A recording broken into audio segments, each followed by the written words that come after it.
guys. Okay, welcome to day 4. We're doing color mixtures today. So go ahead and have your packets out. And let's start by checking the work that went with day 3's lesson. So here are the answers to that. You can pause it if you need to check your work.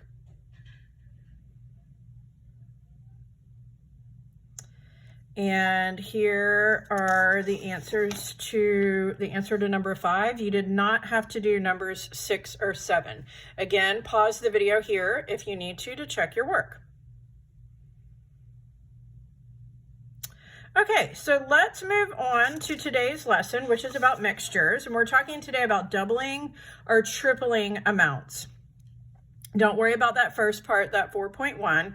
Go ahead to 4.2, turning green. So it says your teacher mixed milliliters of blue water and milliliters of yellow water in the ratio 5:15. Doubling the original recipe. Draw a diagram to represent the amount of each color that you will combine to double your teacher's recipe. So if the original recipe called for 5 milliliters of blue water and 15 milliliters of yellow water, and we doubled it, so we multiplied it by 2, the amount of milliliters of blue water would be doubled to get 10, and the amount of milliliters of yellow water would also be doubled to get 30. So the new ratio would be 10 to 30. And we talked about this on day 1. This ratio, 10 to 30, is equivalent to the original ratio of 5:15. Okay, you can't do B, C, and D. So now let's go to number 2. Draw a diagram to represent tripling your teacher's recipe. So now we go back to the original ratio, the original recipe, 5 milliliters of blue water mixed with 15 milliliters of yellow water. And I didn't draw a diagram this time because I wanted to show you, you're not always going to be able to draw a diagram. So you need to know how to use the math to solve the problem. So what did we do with the recipe? We tripled it. So what does tripling it mean? Multiplying by 3.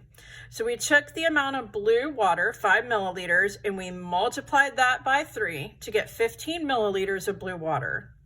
And we took the original amount of yellow water, 15 milliliters, and we also multiplied it by 3 to get 45 milliliters of yellow water. And again, this new ratio, 15 to 45, is equivalent to the original ratio, 5:15. By the way, they are also equivalent to the ratio we got when we doubled the recipe, which was 10 to 30. That was the ratio that we got, the original ratio when we doubled it in the last problem. Okay, again, you can't do B, C, and D or the next section. So now we're going to perfect purple water. So the recipe for perfect purple water says mix 8 milliliters of blue water with 3 milliliters of red.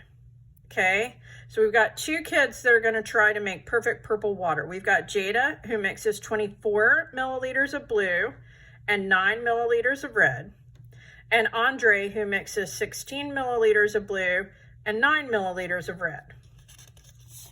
So we're asked, which person will get a color mixture that is the same shade as perfect purple?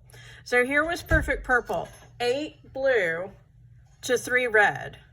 So Jada put 24 milliliters of blue and 9 milliliters of red, and Andre did 16 milliliters of blue and 9 milliliters of red. So which one of them made perfect purple? Jada did, because her ratio, 24 to 9, is equivalent to the original ratio, 8 to 3. If we multiply 8 times 3, we get 24, and if we multiply 3 times 3, we get 9. If we try this with Andre's, 8 times 2 does give me 16, but 3 times 2 would be 6, not 9. So his is not perfect purple. Okay, then we're asked to find another combination of blue water and red water that will also result in the same shade as perfect purple. So I went back to our original ratio, 8 milliliters of blue and 3 milliliters of red. And what did I do here? I created another equivalent ratio, 80 to 30, by multiplying each amount by 10. There are literally millions of equivalent ratios we could create by doing the same thing to both parts of the ratio. In other words, here I multiply both parts of the ratio by 10. Okay, so that's it for today's lesson. So your independent work is in the next section. You can use the summary. But the independent work is going to be the Unit 2 Lesson 4 practice problems. You're going to do 1 through 5. You may skip numbers 6 and 7. Any questions? Email me. Thanks, guys. Bye.